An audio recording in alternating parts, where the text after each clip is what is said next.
မင်းခန္ဓာ planet ပဲကွာဟို planet ကပထဝီတည်သောအဘောဝါရောင်းနဲ့လည်နေတာမဟုတ်လားဟုတ်တယ်တက်ကြီး ဒီမင်းခန္ဓာဘာနဲ့လဲ တက်ကြီးလေးပါနဲ့ အေးဒါကြောင့်ပြောနေတာကဗုဒ္ဓခါသိတယ်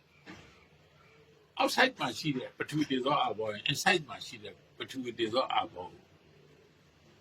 မင်းပေါင်းတာရတယ်အဲ့ဒါဆိုလောကကြီးနဲ့မင်းနဲ့မဆန်းကျင်တော့ဒါပေမဲ့ဘယ်လိုပြည့်နေလဲတဘာဝတရားမှာရှိတဲ့ပထဝီတည်သောအဘောဒီ nature ဆိုလို့ဟုတ်လား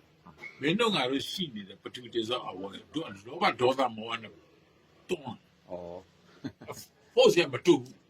တကယ်လို့အဲ့အချိန်တော့ဘောအချိန်လျှော့လိုက်အောင် ဟောအဲ့ဒါကြတော့တဘာဝတရားကြီးနဲ့မင်းနဲ့ဘာခေါ်လဲ သူညီသွားတာ အေးတူညီသွားတဲ့ခါကျတော့စံတော်ရတယ် ဟောအဲ့လိုမျိုးဖြစ်တယ် ။ဘာတူညီတော့မတော်ရရတယ်လေ။ LPR နဲ့ pressure ရများနေတယ်။တင်မောတော့တက်လို့ရတယ်။ဟော wave client တုံးနေ။လို့ဆိုဟိုအားနဲ့ဒီအားမင်းအားနဲ့ level ဖြစ်သွားရင်စင်ညက်သွားတယ်လေ။ချုံနေပိတ်နေတယ်ပြောတာလေ